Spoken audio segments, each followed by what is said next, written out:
Hello children, today I am going to read Unit 4, 5 Children and It from the book Gulmohar, Language for Life, 9th edition, Class 5. Let's begin with the chapter 5 Children and It. It is written by Edith Nesbit, who was an English author and poet. She published her books for children under the name of E. Nesbit.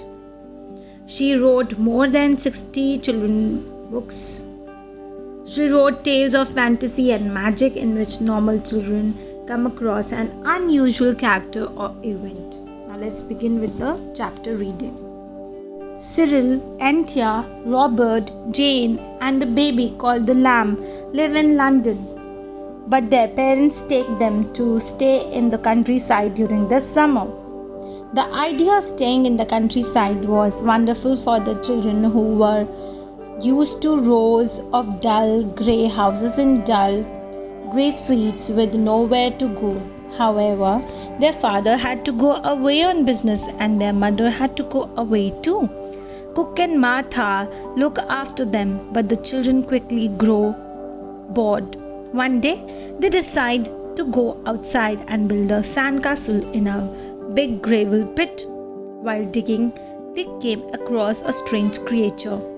Read on to find out about their amazing adventure.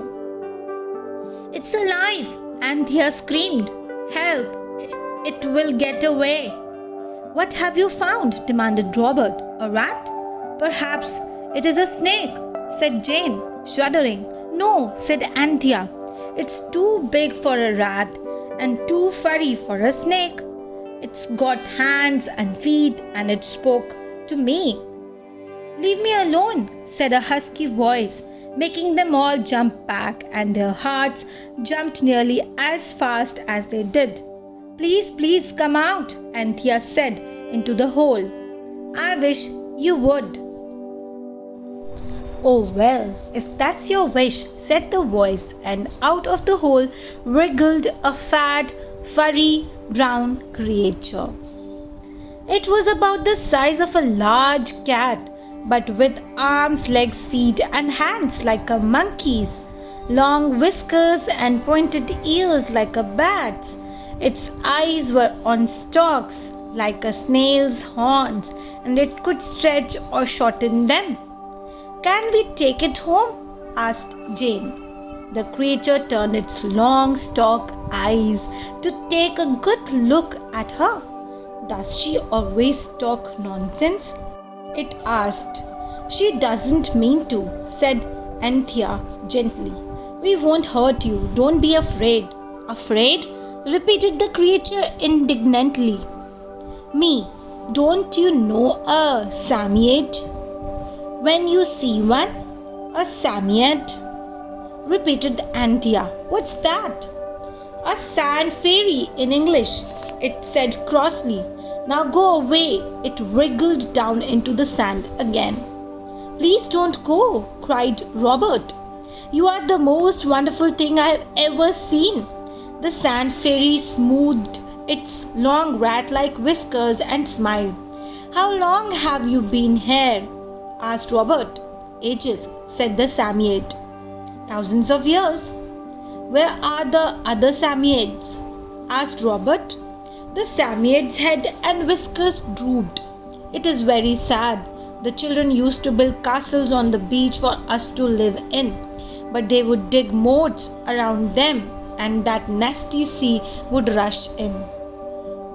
"Wasn't that fun?" asked Cyril. "Fun," said the Samiate. "We are delicate creatures. If we get wet, we catch a cold and die, so there were fewer and fewer of us.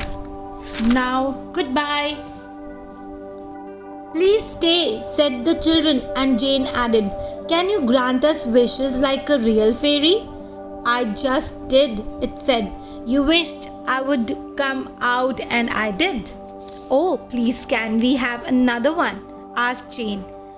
"If you must," it said grumpily. "But hurry up about it."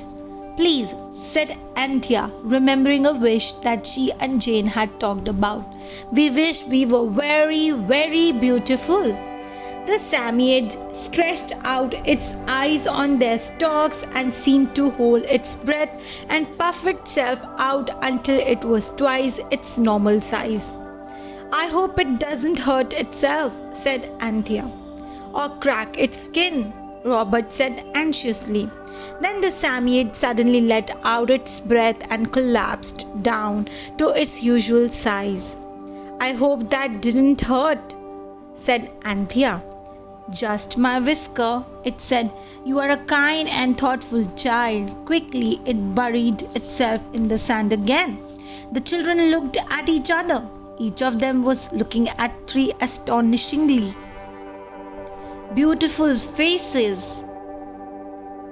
Each of them was looking at three astonishingly beautiful faces. Now, did you note this point, children? It was like looking at strangers. Yes, their faces had changed and became beautiful. The Samiad had granted their wish. If it hadn't been for their clothes, they wouldn't have known each other. Okay, so their appearances have changed and they have become beautiful children, beautiful faces. Cyril, you look like a golden-haired angel, said Anthea. It's not like you. I think I liked you and Robert better before. And now they are remembering they were better before. And you two girls look like silly greeting cards, said Robert. Let's go home. It must be dinner time. I will carry the lamb, said Anthea. The baby, who had woken up, took one look at her and howled. When the children tried to pick him up, he only fought and kicked. It was an hour before the lamb would let them carry him home, and by that time the lamb was as hungry as a lion and as thirsty as a desert. Now what would happen next? Let's read further. When they reached the house, Jane was almost falling under the lamb's weight. She was glad to hand him to Martha, who was waiting for them at the door. Martha snatched him from her. Who on earth are you? She demanded. What are you doing with our baby? We are us, said Robert. I'm Robert. And I'm Cyril, said Cyril. Let us in, please. We know we look different, but, began Anthea. I don't know who you lot are or what you are up to, snapped Martha. But if our children put you up to this, they will be in trouble. Shoo! She shut the door in their faces. The children banged at the door and rang the bell, but it was no good. They wandered away down the lane, hungry, thirsty, and stunningly beautiful. Finally, tired and with nowhere to go, they sat down under a hedge. It will wear off at sunset, said Jane. Then we will look normal again. Then huddled together for comfort, they fell asleep. When Anthea awoke, the sun had set. It's all right, she cried. We are ordinary again.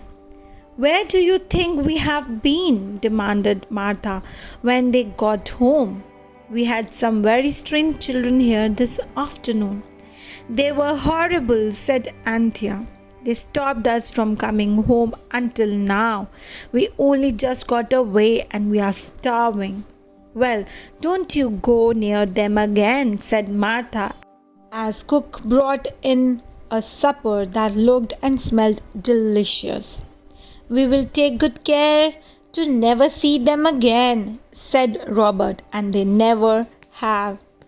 And that is the end of the story. And the story is an extract from 5 Children and It by Edith Nesbit.